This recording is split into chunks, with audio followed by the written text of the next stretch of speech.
ការពីថ្ងៃច័ន្ទសប្តាហ៍នេះទីភ្នាក់ងារគយនឹងការពីព្រំដែនសហរដ្ឋអាមេរិកនិងការពីព្រំដែនសហរដ្ឋអាមេរិកឬហៅកាត់ថា CBP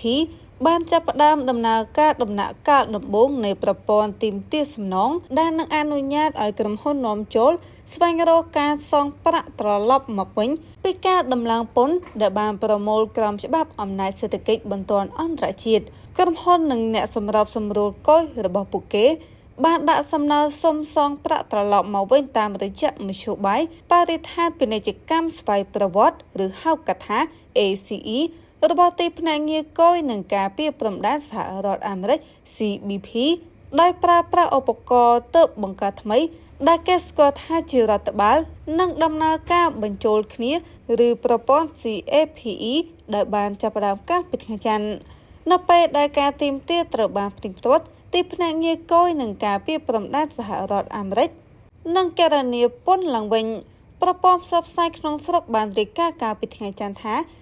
ការសងប្រាក់ត្រឡប់មកវិញនឹងត្រូវបង់ដោយផ្ទាល់ទៅឲ្យអាជីវកម្មដែលបានបង់ប្រាក់ដំឡើងពន្ធដំបូងគួររំលឹកថាទីភ្នាក់ងារគយនឹងការពីព្រំដែនសហរដ្ឋអាមេរិកឬហៅកាត់ថា CBP បាននិយាយថា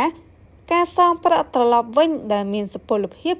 ជាទូទៅនឹងត្រូវបានចេញក្នុងរយៈពេលពី60ទៅ90ថ្ងៃបន្ទាប់ពីការទាមទារត្រូវបានទទួលយកទោះបីជាករណីមួយចំនួនមានភាពស្មុគស្មាញជាងនេះដែលអាចចំណាយពេលយូរក៏ដោយឯកសារតុលាការបង្ហាញថាក្រុមហ៊ុននាំចូលជាង 330,000 ក្រុមហ៊ុនបានបង់ពន្ធលើការដឹកជញ្ជូនជាង53លានលើកដែលសរុបមានប្រមាណ166,000 លានដុល្លារអាមេរិក Sky One TV សូមភ្ជាប់គម្រោងថ្មីច្រើនជាង140ប៉ុស្តិ៍តម្លៃពិសេសមួយឈុត$65ដោយមិនគិតថ្លៃសេវាប្រចាំខែ Sky One TV លើសពីទូរទស្សន៍នៅកម្ពុជាកម្មវិធីចំណេញទ្វេដងអាជីវករទិញប្រអប់ Sky One TV ស៊េរីថ្មីចំណេញប្រាក់ច្រើនជាងដំឡើងប្រអប់ Sky One TV ស៊េរីថ្មីក៏ចំណេញប្រាក់ច្រើនផងដែរអ្នកទស្សនាទទួលបានប៉ុស្តិ៍ច្រើនព្រមទាំងប៉ុស្តិ៍កីឡាបាល់ទាត់ពិភពលោកគ្រប់ស្ថាប័ន